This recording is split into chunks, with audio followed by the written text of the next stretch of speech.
My dear students, doctor James Tyler Kent രചിച്ച lectures on homoeopathic materia medica എന്ന പുസ്തകത്തെ ആധാരമാക്കിയുള്ള ഈ പ്രോഗ്രാമിലേക്ക് നിങ്ങൾക്കേവർക്കും വീണ്ടും സ്വാഗതം. നമ്മൾ ഈ പരമ്പരയുടെ 191 എപ്പിസോഡിൽ പുതിയൊരു അധ്യായം ആരംഭിക്കുകയാണ്. അലൂമിന. കഴിഞ്ഞ അധ്യായത്തിൽ നമ്മൾ അലൂമൻ എന്ന ഔഷധത്തെയാണ് പരിചയപ്പെട്ടത്. രണ്ടും അലൂമിനിയത്തിൻ്റെ രണ്ട് കോമ്പൗണ്ട്സ് ആണ്. അലൂമൻ എന്ന് പറയുന്നത് അലൂമിനിയത്തിൻ്റെ ഡബിൾ സൾഫേറ്റ് ആയിരുന്നെങ്കിൽ അലൂമിന എന്ന് പറയുന്നത് അലൂമിനിയത്തിൻ്റെ ഓക്സൈഡാണ്. ഇതിൽ കോമൺ ആയിട്ട് വരുന്ന അലൂമിനിയം എന്ന് പറയുന്ന മെറ്റൽ, അതാണ് ഇതിലെ ഈ റെമഡിയിലെ രണ്ടിലെയും ഡിസിസീവ് ഫാക്ടർ. ഇതിൻ്റെ ഓക്സൈഡും സൾഫൈഡും ഇത് രണ്ടും തമ്മിലുള്ള ഒരു അലൂമിനിയം എന്ന് തന്നെയല്ല, ഏത് മെറ്റലാണെങ്കിലും അതിൻ്റെ സോൾട്ടും ഓക്സൈഡും എങ്ങനെ ഹോമിയോപ്പതിക് പ്രിപ്പറേഷൻസിൽ പ്രവർത്തിക്കുന്നു എന്നതിനെക്കുറിച്ചുള്ള ചില ഉൾക്കാഴ്ചകൾ നമുക്കിതിലൂടെ കിട്ടുന്നുണ്ട്. നമ്മൾ നേരത്തെ അലൂമിനിൽ പറഞ്ഞിരുന്നു മെൻ്റൽ സിംറ്റംസ് കിട്ടിയിട്ടില്ല. സൾഫേറ്റിൽ നിന്നും മെൻ്റൽ സിംറ്റംസ് കിട്ടുന്നില്ല. ഹയർ പൊട്ടൻസീസ് പ്രൂവ് ചെയ്ത് കിട്ടിയിട്ടില്ല. ഇപ്പോഴത്തെ അവസ്ഥ എനിക്കറിയില്ല, കെൻറ്റിൻ്റെ കാലത്ത് ഉള്ള സാഹചര്യമാണ്. പക്ഷേ ഓക്സൈഡിൽ നിന്നും മെൻ്റൽ സിംറ്റംസ്, ഇൻ്റലക്ച്വൽ സിംറ്റംസ് ഒക്കെ കിട്ടുന്നുണ്ട്. നമ്മൾ ഈ ആദ്യത്തെ എപ്പിസോഡിൽ അതിൻ്റെ കുറേ വളരെ ശ്രദ്ധേയമായ ഇൻ്റലക്ച്വൽ സിംറ്റംസ് വരുന്നുണ്ട്. കെൻറ്റിൻ്റെ തുടക്കത്തിൽ ആമുഖമായിട്ട് തന്നെ ഈ അലൂമിനിയം എന്ന് പറയുന്ന മെറ്റലിൻ്റെ രണ്ട് തരം കോമ്പൗണ്ട്സിന് എങ്ങനെ ഹോമിയോപ്പതിക്ക് റെമഡി എന്നതിൽ പ്രവർത്തിക്കുന്നതിനെക്കുറിച്ചുള്ള ചില നിരീക്ഷണങ്ങൾ നടത്തുന്നുണ്ട്.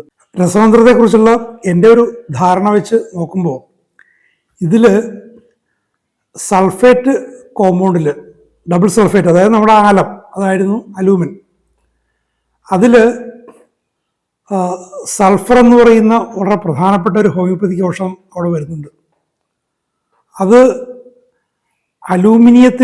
അലൂമിനിയം റാഡിക്കലിൻ്റെ മാനിഫെസ്റ്റേഷനെ ഒരുപക്ഷെ അത് മറച്ചതായിരിക്കാം, അങ്ങനെ ആകാം. ഇത് ഓക്സൈഡാണ്. ഓക്സൈഡ് എന്ന് പറയുമ്പോൾ അലൂമിനിയം കൂടാതെ ഉള്ളത് ഓക്സിജൻ ആറ്റം മാത്രമാണ്. അപ്പോൾ അലൂമിനിയം കുറേ കൂടി സ്വതന്ത്രമാണ് ഇവിടെ. അലൂമിനിയം എന്ന് പറയുന്ന മെറ്റൽ റാഡിക്കലിൻ്റെ ഒരു ബേസിക് റാഡിക്കലിൻ്റെ, അത് ബേസിക് റാഡിക്കലിൻ്റെ സ്വഭാവ സവിശേഷതകൾ എല്ലാ തരത്തിലുള്ള ഹോമിയോപ്പതിയുടെ കാഴ്ചപ്പാടിൽ ഇൻ്റലക്ച്വൽ, മെൻ്റൽ, അങ്ങനെ എല്ലാ തരത്തിലുള്ള ആ ഒരു മാനിഫെസ്റ്റേഷൻസും ഇവിടെ ഒരു ഹിൻഡ്രൻസ് കൂടാതെ വരുന്നു. അലൂമിനിൽ അത് സംഭവിച്ചില്ല. കാരണം അവിടെ സൾഫേറ്റ് റാഡിക്കൽ, അസിഡിക് റാഡിക്കൽ വരുന്നുണ്ട്. അപ്പോൾ അസിഡിക് റാഡിക്കൽ വരുമ്പോൾ ഈ ബേസിക് റാഡിക്കൽ, മെറ്റൽ കോമ്പണൻറ്റ്, അതിൻ്റെ ക്യാരക്ടറിസ്റ്റിക്സ് ഒരുപക്ഷെ അത് ഒരു മറയ്ക്കപ്പെട്ടു പോയതാകാം, മാസ്ക്ഡ് ആയി പോയതാകാം. വാസ്തവത്തിൽ ഹോമിയോപ്പതിക് മെറ്റീരിയ മെഡിക്കയിൽ ഗവേഷണത്തിൻ്റെ നല്ലൊരു സാധ്യതയാണ് ഞാൻ ഇവിടെ ആദ്യം വായിച്ച കാലം മുതൽ എനിക്ക് തോന്നിപ്പോയത്. കെമിസ്ട്രിയുടെ ഫണ്ടമെൻ്റൽ പ്രിൻസിപ്പിൾസും അതിൽ നിന്നും മൗലികമായി വ്യത്യാസപ്പെട്ട ഹോമിയോപ്പതിക് റെമഡീസിൻ്റെ പ്രിൻസിപ്പിൾസും വെച്ചുകൊണ്ട് ഒരു കമ്പാരിസൺ. നമ്മൾ ഹയർ പൊട്ടൻസി പ്രിപ്പറേഷൻസിൽ ഈ പറയുന്ന ബേസ് ആയിട്ടുള്ള അലൂമിനിയം അല്ലെങ്കിൽ ബേസിക് റാഡിക്കലിൻ്റെ ഭാഗമോ അല്ലെങ്കിൽ സൾഫേറ്റ് റാഡിക്കലിൻ്റെ ഭാഗമോ ഒന്നും നമ്മുടെ ഹയർ പ്രിപ്പറേഷൻസിൽ വരുന്നില്ല. പക്ഷേ അതിൻ്റെ സ്വഭാവ സവിശേഷതകളിൽ, ഒരു ഔഷധം എന്നുള്ള സ്വഭാവ സവിശേഷതകളിൽ ഇത് എന്ത് സ്വാധീനം ചെലുത്തുന്നു, അതിൻ്റെ മദർ ടിങ്ചറിൻ്റെതായിട്ടുള്ള സ്വഭാവം, അതിൻ്റെ ക്രൂഡ് മെറ്റീരിയലിൻ്റെ സ്വഭാവം എത്രത്തോളം ഏതൊക്കെ തരത്തിൽ സ്വാധീനം ചെലുത്തുന്നു. ഇവിടെ ഒരു ഓക്സൈഡാണ്. ഓക്സൈഡ് വരുമ്പോഴേക്കും നമുക്ക് മെൻ്റൽ സിംറ്റംസ് കിട്ടുന്നു. അലൂമിനിയം എന്ന് പറയുന്ന ആ ബേസ് കുറേ കൂടി എക്സ്പോസ്ഡ് ആകുന്നു. അതെങ്ങനെ സംഭവിക്കുന്നു? ഇത് കെമിസ്ട്രിയുടെ നിയമങ്ങൾ അനുസരിച്ച് കൊണ്ട് ഇതിനെ വിശദീകരിക്കാൻ പറ്റുമെന്ന് എനിക്ക് തോന്നുന്നില്ല.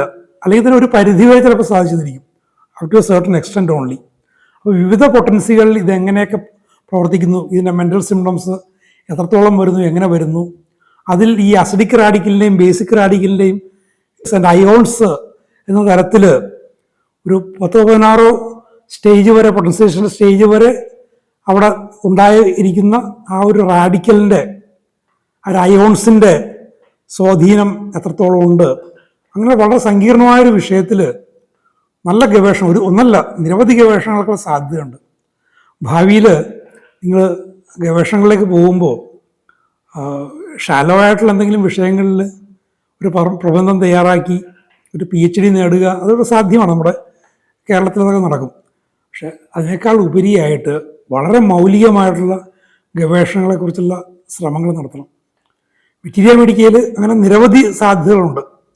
ഞാനിത് വായിച്ച കാലത്ത് എൻ്റെ മനസ്സിലേക്ക് വന്നൊരു സാധ്യതയാണിത്. അതിനെക്കുറിച്ച് നിങ്ങൾക്ക് മനസ്സിൽ സൂക്ഷിക്കുക, ഭാവിയിൽ നിങ്ങൾക്ക് ചിലപ്പോൾ സാധിച്ചെന്നിരിക്കും. This remedy comes in very nicely after alumen. അലൂമിനു ശേഷം വളരെ സ്വാഭാവികമായി, വളരെ നൈസ്ലി, വളരെ സ്വാഭാവികമായിട്ട്, വളരെ മനോഹരമായിട്ട് അലൂമിന കടന്നു വരുന്നു. Which has much alumina in its nature and depends largely upon alumina. അപ്പോൾ നമ്മുടെ അലൂമൻ, ഇതിനു മുമ്പ് കണ്ട അലൂമിനയിൽ ആശ്രയിക്കുന്നു. അതായത് മെൻ്റൽ സിംറ്റം നേരത്തെ കണ്ടു, അതിന് മെൻ്റൽ സിംറ്റംസ് ഇല്ല അലൂമിന്. അപ്പോൾ അലൂമിൻ്റെ മെൻ്റൽ സിംറ്റംസിനെ കുറിച്ച് നമുക്ക് ഒരു ഹൈപ്പോത്തിസിസ് നടത്തണമെങ്കിൽ അലൂമിനിയെ ആശ്രയിക്കേണ്ടി വരും. അത് സ്വാഭാവികമായിട്ട് സാധിക്കും. അതിൻ്റെ പ്രകൃതിയിൽ തന്നെ അതുണ്ടെന്നാണ് കണ്ടു പറയുന്നത്. As much alumina in its nature, അതിൻ്റെ പ്രകൃതിയിൽ തന്നെ അലൂമിന ഉണ്ട്. അലൂമിൻ്റെ പ്രകൃതിയിൽ തന്നെ അലൂമിന ഉണ്ട്. കാരണം അവിടെ അതിൻ്റെ ബേസ് എന്ന് പറയുന്നത് അലൂമിനിയം റാഡിക്കലാണ്, അതിൻ്റെ ബേസിക് റാഡിക്കലാണ്. അതിൻ്റെ കെമിക്കൽ പ്രിപ്പറേഷൻസ് തന്നെ ഒരു ബേസിക് പാർട്ടായിട്ട് അലൂമിനിയം വരും. വിച്ച് ഇസ് ഇറ്റ്സ് ബേസ്, അതിൻ്റെ ബേസ്, അതിൻ്റെ അടിത്തറ എന്നുള്ള അർത്ഥത്തിലും എടുക്കാം, ബേസിക് റാഡിക്കൽ എന്ന അർത്ഥത്തിലും അതിനെ എടുക്കാം. ഈ വിച്ച് ഇസ് ഇറ്റ്സ് ബേസ് എന്ന് പറയുന്നതിൻ്റെ എന്താണ് ശരിക്കും ഉദ്ദേശിച്ചത്, അല്ലെങ്കിൽ രണ്ടും ഉദ്ദേശിച്ചതെന്ന് അറിയില്ല, രണ്ടായാലും ശരി തന്നെയാണ്. അടിസ്ഥാനവുമാണ് ബേസിക് റാഡിക്കലുമാണ് aluminium. For its way of working, അതിൻ്റെ പ്രവർത്തന രീതിയിൽ അത് വളരെ എവിഡൻ്റ് ആണ്. It occurs me to throw out a little hint. When you have a good substantial proving of an oxide or a carbonate and the mental symptoms are well brought out, you can use these in a measure in a presumptive way in prescribing another salt. ഞാൻ നേരത്തെ പറഞ്ഞ കാര്യം തന്നെയാണിത്. ഒരു സോൾട്ടിൻ്റെ കാര്യത്തിൽ, സോൾട്ടിൻ്റെ പ്രിസ്ക്രിപ്ഷനിൽ ഇവിടെ അലൂമിൻ സോൾട്ടാണ്, അലൂമിനിയത്തിന് double സൾഫേറ്റാണ്, ആലം. അത് prescribe ചെയ്യുന്നതിൽ നമുക്ക് വളരെ പ്രധാനമായിട്ട് വേണ്ട മെൻ്റൽ സിംറ്റംസ് കിട്ടുന്നില്ല. അപ്പോൾ ആ ഒരു സാഹചര്യത്തിൽ ഈ അതിൻ്റെ ബേസിക് പാർട്ടായിട്ടുള്ള അലൂമിനിയത്തിൻ്റെ ഓക്സൈഡോ കാർബണേറ്റോ, ഓക്സൈഡ് അല്ലെങ്കിൽ കാർബണേറ്റിന് അതിൻ്റെ പ്രൂവിങ്, സബ്സ്റ്റാൻഷ്യൽ പ്രൂവിങ്, അതിൻ്റെ ഗണ്യമായൊരു പ്രൂവിങ്, അതായത് ഇൻ്റലക്ച്വൽ സിംറ്റംസ്, മെൻ്റൽ സിംറ്റംസ്, വില്ലിൻ്റെ സിംറ്റംസ് എല്ലാം വന്നിട്ടുള്ള അതിൻ്റെ ആ സബ്സ്റ്റാൻഷ്യൽ പ്രൂവിങ്ങിനെ നമുക്ക് ആശ്രയിക്കാം. ഓക്സൈഡിലും കാർബണേറ്റിലും നല്ലൊരു പ്രൂവിങ് നടന്നിട്ടുണ്ടെങ്കിൽ സൾഫേറ്റിൻ്റെ കാര്യത്തിൽ അല്ലെങ്കിൽ സോൾട്ടിൻ്റെ കാര്യത്തിൽ നമുക്കതിൻ്റെ സിംറ്റംസിൻ്റെ കാര്യത്തിൽ, അതിൻ്റെ പ്രിസ്ക്രൈബ് ചെയ്യുന്ന കാര്യത്തിൽ നമുക്കിതിനെ ആശ്രയിക്കാം. അപ്പോൾ സോൾട്ടിൻ്റെതായിട്ടുള്ള മെൻ്റൽ അല്ലാത്ത സിംറ്റംസിൻ്റെ ഒരു നല്ലൊരു ഗ്രൂപ്പ് നമുക്കുണ്ട്. അതേസമയം മെൻ്റൽ സിംറ്റംസ് നമുക്കതിലില്ല. ഈ മെൻ്റൽ സിംറ്റംസ് അതിൻ്റെ ഓക്സൈഡിൻ്റെയോ കാർബണേറ്റിൻ്റെയോ വന്നു കഴിഞ്ഞാൽ നമുക്ക് സ്വാഭാവികമായിട്ട് ഊഹിച്ചിട്ട് ആ സൾഫേറ്റ് നമുക്ക് കൊടുക്കാൻ പറ്റും. അവിടെ ഓക്സൈഡോ കാർബണേറ്റോ അല്ല കൊടുക്കേണ്ടത്, അതിൻ്റെ സോൾട്ട് കൊടുക്കാം. അലൂമിനിയത്തിൻ്റെ കാര്യത്തിൽ അലൂമിൻ കൊടുക്കാം. ഉണ്ടോ, വിച്ച് ദ സെയിം ബേസ്, ഒരേ ബേസാണ്, which has a few mental symptoms in its proving. ഇതിൽ സോൾട്ടിൽ മെൻ്റൽ സിംറ്റംസ് വളരെ കുറവാണ്, അലൂമിനിൽ മെൻ്റൽ സിംറ്റംസ് വളരെ കുറവാണ്. പക്ഷേ അതിൻ്റെ ഓക്സൈഡായിട്ടുള്ള അലൂമിനിയിൽ മെൻ്റൽ സിംറ്റംസ് വന്നിരിക്കുന്നു. For instance, you have a group of symptoms decidedly relating to alumen. ഉദാഹരണം പറയാണ്, അലൂമിനുമായിട്ട് ഡിസൈഡ്ലി റിലേറ്റിംഗ്, അലൂമിൻ ആണെന്ന് നമുക്ക് ഖണ്ഡിതമായി പറയാവുന്ന ഒരു കൂട്ടം സിംറ്റംസ് നമുക്ക് കിട്ടി. The mental symptoms of alumen however have not been brought out to any extent, but still you have the mental symptoms of the base of alumen. എന്നാലും അലൂമിൻ്റെ ബേസ് ആയിട്ടുള്ള അലൂമിനിയുടെ മെൻ്റൽ സിംറ്റംസ് നിങ്ങൾക്കുണ്ട്, which is the oxide. So that the patient has the mental symptoms of alumina, അലൂമിനിയുടെ mental സിംറ്റംസും and the physical symptoms of alumen, അതായത് സോൾട്ടിൻ്റെ physical സിംറ്റംസും oxide അല്ലെ കാർബണേറ്റിൻ്റെ മെൻ്റൽ സിംറ്റംസും ഉണ്ടെങ്കിൽ you can rationally perceive that, നിങ്ങൾക്ക് ന്യായമായിട്ടും യുക്തിപരമായിട്ട്, യുക്തിയെ പ്രയോഗിച്ചുകൊണ്ട്, അതാണ് rationally, യുക്തിബദ്ധമായിട്ട് നിങ്ങൾക്ക് ഊഹിക്കാം എന്താണ്, alumen will cure because of the aluminium in each. ആ കേസിൽ ഫിസിക്കൽ സിംറ്റംസ് ഉണ്ട് എന്നുള്ള കാരണം കൊണ്ട് അലൂമിനിയം അതിനെ ക്യൂർ ചെയ്യും. കാരണം രണ്ടിലും അലൂമിനിയം എന്നുള്ള സാധനമുണ്ട്. We know the mental symptoms of alumina fairly well. It especially takes hold of the intellect. അപ്പോൾ ഇന്റലക്റ്റിനെയാണ് അലൂമിന കൂടുതൽ സ്വാധീനിക്കുന്നത്. അപ്പോൾ അതിൻ്റെ സിംറ്റംസാണ് വരുന്നത്. അപ്പോൾ ഇതിൽ നിന്ന് ഇത് ശ്രദ്ധിച്ച് വായിച്ചു കഴിഞ്ഞാൽ എന്താണ് ഇൻ്റലക്ച്വൽ സിംറ്റംസ് എന്നതിനെക്കുറിച്ചുള്ള കുറേ ഉൾക്കാഴ്ച കിട്ടും. ഇൻ്റലക്ച്വൽ സിംറ്റംസ് എന്താണ്, വില്ലിൻ്റെ സിംറ്റംസ് എന്താണ്, ജനറൽസ് എന്താണ്, മെൻ്റൽസ് എന്താണ് എന്നതിനെക്കുറിച്ചുള്ള ആ ഡെഫിനേഷൻസ് വായിച്ച് മനസ്സിലാക്കുന്നതിനോടൊപ്പം ചില തെളിവുകൾ, ചില നല്ല എക്സാമ്പിൾസ്, ഒരു മരുന്നിൻ്റെ ഉദാഹരണം വെച്ചുകൊണ്ട് നിങ്ങൾക്ക് കിട്ടുകയാണെങ്കിൽ എന്താണ് സിംറ്റംസ് ഓഫ് ഇൻ്റലക്ട് എന്നതിനെക്കുറിച്ചുള്ള നല്ല ഉൾക്കാഴ്ച കിട്ടും. അതുകൊണ്ട് ഇത് ശ്രദ്ധിച്ച് മനസ്സിലാക്കുന്നത് നല്ലതായിരിക്കും. കാരണം ഇൻ്റലക്റ്റിൻ്റെ സിംറ്റംസിന് പ്രാധാന്യം കൂടുതലാണ്, മെൻ്റൽ സിംറ്റംസിനേക്കാൾ പ്രാധാന്യം കൂടുതലാണ് ഇൻ്റലക്റ്റിൻ്റെ സിംറ്റംസിന്. വില്ലിൻ്റെ സിംറ്റംസിന് അതിനേക്കാൾ പ്രാധാന്യം കൂടുതലാണ്. ഉള്ള ലൈക്സ്, ഡിസ്ലൈക്സ് അല്ലെങ്കിൽ ക്രേവിങ്സ് ആൻഡ് ആവേർഷൻസ് ഉള്ള വില്ലിൻ്റെ സിംറ്റംസ് അതാണ് ഏറ്റവും ഉയർന്നു വരുന്നത്. പിന്നെ ഇൻ്റലക്ട്, പിന്നെയാണ് മൈൻഡ് വരുന്നത്. ഇവിടെ ഇൻ്റലക്ച്വൽ സിംറ്റംസ് ആണ് കെൻഡ് പറയുന്നത്. It especially takes hold of the intellect and so confuses the intelligence.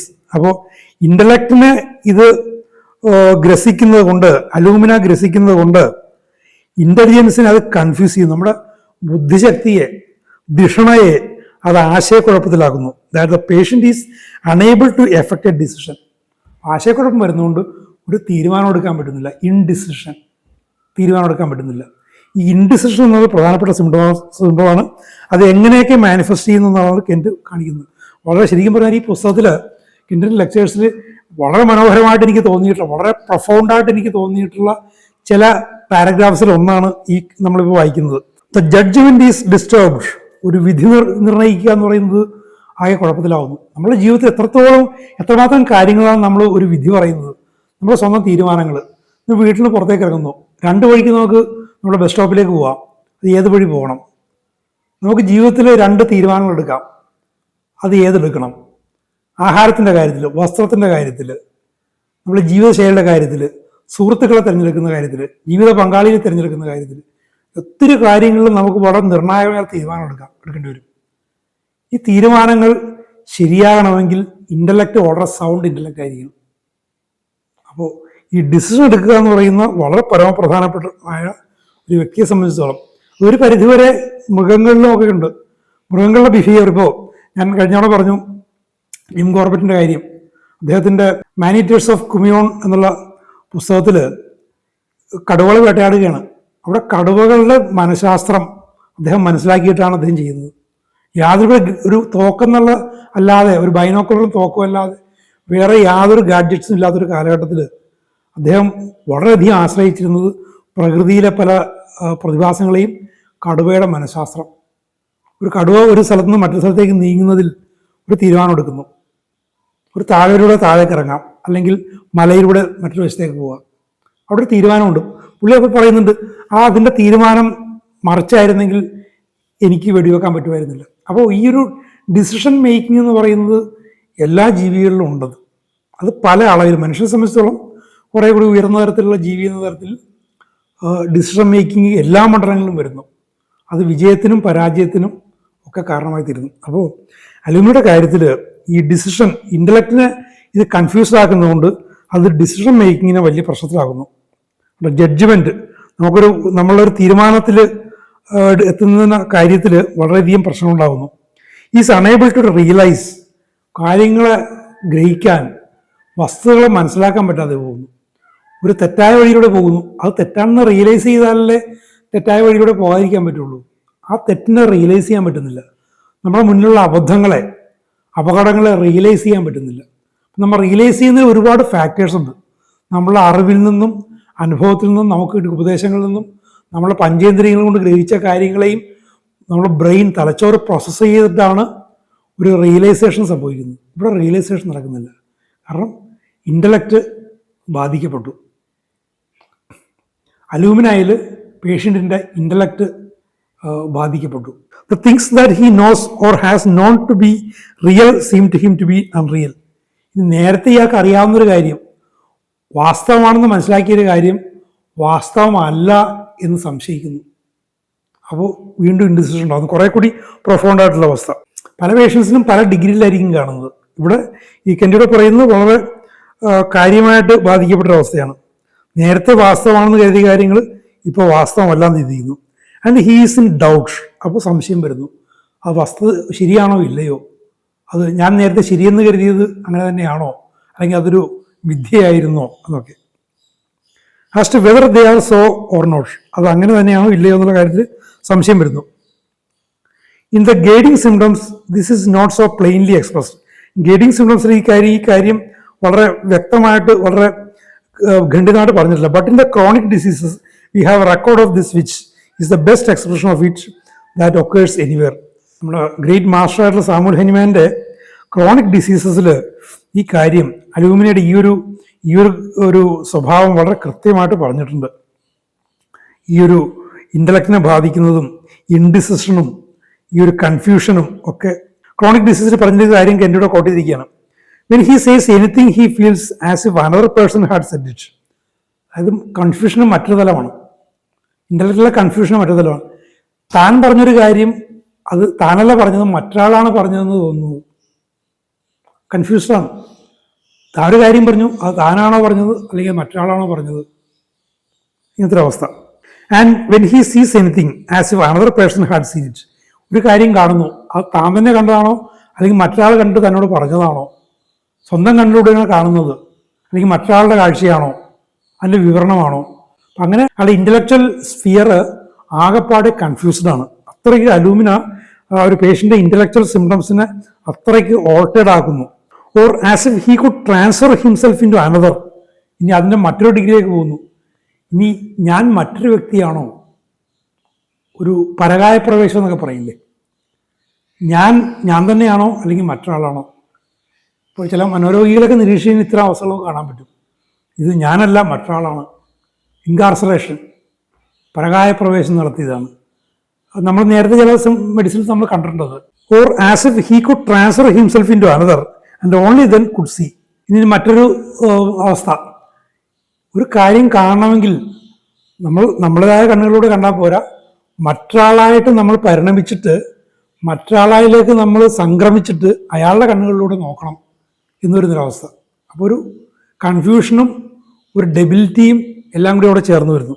This is to say there is a confusion of mind. അപ്പോൾ ഇൻ്റലക്റ്റിൻ്റെ ഒരു ഡിസ്റ്റർബൻസ് മനസ്സിലേക്ക് കടന്നു വരികയാണ്. ഇതിങ്ങനെ ആ ഒരു ഒന്നിൽ നിന്ന് കീഴേക്ക് ഒരു വ്യക്തിത്വത്തിൻ്റെ പല തലങ്ങളിൽ നിന്നും താഴേക്ക് ഇങ്ങനെ കടന്നു വരികയാണ്. വില്ലിൻ്റെ സിംറ്റംസ് അത് ഇൻ്റലക്റ്റിലേക്ക് വരുന്നു, അത് മനസ്സിലേക്ക് വരുന്നു, പിന്നീട് അത് ശരീരത്തിലേക്ക് വരുന്നു. ഇവിടെ ഇൻ്റലക്ച്വൽ സ്ഫിയറിനെ ബാധിക്കുന്നതാണെന്ന് പറയുന്നത്, പക്ഷേ അത് ക്രമേണ മനസ്സിലേക്ക് കടന്നു വരുന്നതായിട്ട് നമുക്ക് കാണാൻ പറ്റും. There is a confusion of mind. മനസ്സ് ആശയക്കുഴപ്പത്തിലാവുന്നു. ഇതിൻ്റെയൊക്കെ അതിർവരമ്പുകൾ വളരെ നേർത്തതാണ്. ഇപ്പോൾ ഇച്ഛാശക്തിയുടെയും ധിഷണയുടെയും മനസ്സിൻ്റെയും ഒക്കെ അതിർവരമ്പുകൾ നമുക്ക് കൃത്യമായിട്ട് ഇവിടെ അവസാനിക്കുന്നു ഇവിടെ തുടങ്ങുന്നു എന്ന് പറയാൻ പറ്റില്ല. അത് വളരെ ഒരു ട്രാൻസിഷനാണ്. ഇതിൻ്റെ അതിർവരമ്പുകളിൽ ട്രാൻസിഷനാണ് സംഭവിക്കുന്നത്. വാസ്തവത്തിൽ ശരീരത്തിൽ വരുമ്പോൾ നമുക്കത് കാണാൻ പറ്റുമെങ്കിൽ പോലും അവിടെയും അതിർവരമ്പുകൾ കൃത്യമല്ലെന്ന് നമുക്ക് ഒരു ഹോമിയോപ്പതി കാഴ്ചപ്പാടിൽ നമുക്ക് നിരീക്ഷിച്ചാൽ മനസ്സിലാവും. ഇപ്പോൾ ഒരു പേടിയുണ്ടാകുന്നു, ഞെട്ടലുണ്ടാകുന്നു, ഒരു മനസ്സിൽ ഉണ്ടാകുന്ന ഒരു ഭയം നമ്മുടെ ശരീരത്തിൽ ഹൃദയത്തിൻ്റെ പാൽപിറ്റേഷനായിട്ട്, വയറിൻ്റെ കാളലായിട്ട്, വിയർപ്പായിട്ട് ഒക്കെ അത് മാനിഫെസ്റ്റ് ചെയ്യാറുണ്ട്. അപ്പോൾ മനസ്സും ശരീരവും തമ്മിലുള്ള ആ ഒരു ട്രാൻസിഷനും വളരെ കൃത്യമായിട്ട് അതിർവരമ്പുകളില്ല. അപ്പോൾ ശരിക്കും പറഞ്ഞാൽ വില്ലിൻ്റെ ഡയമെൻഷൻ മുതൽ ഫിസിക്കൽ ലെവൽ വരെ ലക്ഷണങ്ങളിങ്ങനെ ക്രമേണ ഇങ്ങനെ കടന്നു വരുന്നത് കാണാൻ സാധിക്കും. ഇവിടെ നമ്മളിത് അലൂമിനിയെ ശ്രദ്ധിച്ച് വായിച്ചു കഴിഞ്ഞാൽ നമുക്കത് കൃത്യമായിട്ട് മനസ്സിലാവും. ഇങ്ങനെ ഒരു സമഗ്രമായൊരു കാഴ്ചപ്പാട് ഹോമിയോപ്പതിക് പ്രാക്ടീസിലും ഹോമിയോപ്പതിയുടെ സ്റ്റഡിയിലും വളരെ അത്യാവശ്യമാണ്. A confusion of ideas and thoughts. ആശയങ്ങളും ചിന്തകളും എല്ലാം ആകെ കുഴപ്പത്തിലാവുന്നു. It has cured these symptoms. ഇത്തരം ലക്ഷണങ്ങളെ അലൂമിന ഹീൽ ചെയ്തിട്ടുണ്ടെന്നാണ് എൻ്റെ പറയുന്നത്, അദ്ദേഹത്തിൻ്റെ അനുഭവത്തിൽ നിന്നും. He's in a dazed condition of mind. Alumina patient ഒരു മനസ്സിൻ്റെ ഒരു ഡേസ്ഡ് കണ്ടീഷൻ, ആകെ ഇങ്ങനെ കിടന്നിട്ട് ഉലയ്ക്കപ്പെടുന്ന ആകെ ഒരു ചഞ്ചലമായ ഒരു അവസ്ഥയിലാണ്. He makes mistakes in writing and speaking. എഴുതുന്നതിലും സംസാരിക്കുന്നതിലൊക്കെ തെറ്റുകൾ വരുന്നു. യൂസസ് വേർഡ്സ് നോട്ട് ഇൻറ്റൻഡഡ്, ഉദ്ദേശിച്ചിരിക്കുന്ന വാക്കുകളിൽ പറയുന്നത്. യൂസസ് റോങ് വേർഡ്സ്, തെറ്റായ വാക്കുകൾ പറയുന്നു. Confusion, obscuration of the intellect. Intellectual സ്പിയറിനെ ആശയക്കുഴപ്പത്തിലാക്കുന്നു, അതിനെ ഒബ്സ്ക്യൂർ ചെയ്യുന്നു, അതിനെ മറച്ചു കളയുന്നു, അതിനെ അന്ധകാരാവൃതമാക്കുന്നു ഇൻ്റലക്ച്വൽ സ്പിയറിനെ. Inability to follow up a train of thought. ചിന്തകളുടെ ഒരു ക്രമത്തിനെ പിന്തുടർന്ന് പോകാൻ പറ്റുന്നില്ല. ചിന്തകൾ മുറിഞ്ഞു പോകുന്നു, ചിന്തകൾ കലുഷിതമാകുന്നു, ചിന്തകൾ വഴിതെറ്റിപ്പോകുന്നു. ആ ചിന്ത train of thoughts, logical train of thought, അതായി കുഴപ്പത്തിലായി പോകുന്നു. അതാണ് അലൂമിനിയുടെ ഒരു പ്രധാന ഒരു അവസ്ഥ. Then he enters into another state in which he gets into a hurry. ഇനി മറ്റൊരവസ്ഥയിലേക്ക് പോവാണ്, ആയ ഹറീഡ് ആവുന്നു. ശരിക്കും സൈക്കോളജിയെക്കുറിച്ച്, ഹ്യൂമൻ സൈക്കോളജിയെക്കുറിച്ചുള്ള നല്ല ഉൾക്കാഴ്ചകൾ വരുന്നുണ്ട്. കൺഫ്യൂഷൻ വരുന്നു, ആൾ കൺഫ്യൂസ്ഡ് ആകുന്നു. അതിൻ്റെ ഒരു പരിണത ഫലമെന്നോണമാണ് ഇയാൾ ഹറിയിലേക്ക് പോവുകയാണ്, തിരക്ക് പിടിച്ചൊരവസ്ഥയിലേക്ക്. നത്തിങ് മൂവ്സ് ഫാസ്റ്റ് എനഫ്, ഒന്നിനും വേഗം പോരാ. ടൈം സീംസ് സ്ലോ, സമയം വളരെ സാവകാശമായെന്ന് തോന്നുന്നു. എവറിത്തിങ് ഈസ് ഡിലേഡ്, എല്ലാം താമസമായതുപോലെ തോന്നുന്നു. നത്തിങ് ഗോസ് റൈറ്റ്, ഒന്നും ശരിയാകുന്നില്ല. അതിൻ്റെ ഒരു ഇൻ്റലക്ച്വൽ സ്പിയറിലുള്ള ഒരു കൺഫ്യൂഷൻ്റെ ഒരു അടുത്ത സ്റ്റേജാണിത്. തിരക്ക് പിടിക്കുന്നു. നമുക്ക് അവധാനതയോടെ ക്രമത്തോടെ ചിന്തിക്കാനും കാര്യങ്ങളെ വിശകലനം ചെയ്യാനും പറ്റാതെ വരുമ്പോഴേക്കും വല്ലാതെ ഹറീഡാവുന്നു. Besides this he has impulses. ഇത് അടുത്തൊരു സ്റ്റേജാണ്. പിന്നീട് ഇമ്പൾസീവായിത്തീരുന്നു. ഹറിയും ഇമ്പൾസീവ്നെസ്സും രണ്ടും ഒരുമിച്ച് പോകുന്ന കാര്യങ്ങളാണ്. പലപ്പോഴും പല കുറ്റകൃത്യങ്ങളും നടക്കുന്നത് ഈ ഹറീഡ് ആയിട്ടുള്ള കാര്യങ്ങളിലും അതിൻ്റെ ഫലമായിട്ട് അതിൻ്റെ കൂടപ്പിറപ്പെന്ന് പറയാവുന്ന ഈ ഇമ്പൾസീവ്നെസ്സും കൊണ്ട് വരുന്നതാണ്. When he sees sharp instruments or blood, impulses rise up within him and he shudders because of these impulses. അപ്പോൾ ഒരു മൂർച്ചയുള്ളൊരു ആയുധം കാണുന്നു, അല്ലെങ്കിൽ ചോര കാണുന്നു, ഇങ്ങനെ വരുമ്പോഴേക്കും ഇയാളിലും ഒരു എന്താ പറയുക, ഒരു രോഷം മനസ്സിൽ വരുന്നു, ഇമ്പൾസീവ് ആകുന്നു, ഷഡേഴ്സ്, ദേഷ്യം കൊണ്ട് ഇങ്ങനെ ശരീരം മുഴുവൻ ഇങ്ങനെ വിറക്കുന്നു, ദേഷ്യം കൊണ്ട് വിറയ്ക്കുന്നു. ഈ ഇമ്പൾസ് കൊണ്ടാണ്. And instrument that could be used for murder or for killing causes these impulses to arise. അതായത് ഒരു കൊലപാതകത്തിന് സഹായിക്കുന്ന ഒരു ഉപകരണം കണ്ടു കഴിഞ്ഞാൽ ഈ ഇമ്പൾസസ് വരുന്നു. Impulse to kill herself, തന്നെ കൊല്ലാനുള്ളൊരു ഇമ്പൾസ്. ഇതൊരു ഹെയർ സെൽഫ്. നേരത്തെയൊക്കെ ഹീ എന്ന് പറഞ്ഞിട്ട് ഇവിടെ ഒരു ഫെമിനിൻ ജെൻഡറിലേക്ക് പോവുകയാണ്. പുരുഷനെ സംബന്ധിച്ചോളം മറ്റുള്ളവരെ കൊല്ലുന്നുള്ള ഇമ്പൾസാണ് വരുന്നത്. പക്ഷെ സ്ത്രീയുടെ കാര്യത്തിൽ അതിനേക്കാൾ ഉപരി തന്നെ കൊല്ലുക, ഒരു സൂയിസൈഡൽ സെൽഫ് ഡിസ്ട്രക്റ്റീവ്നെസ്സാണ് വരുന്നത്. അതും കൂടി ശ്രദ്ധിക്കണം. ഒരേ ഒരു ലക്ഷണം സ്ത്രീകളിലും പുരുഷന്മാരിലും എങ്ങനെ വ്യത്യാസപ്പെട്ട് കാണുന്നു.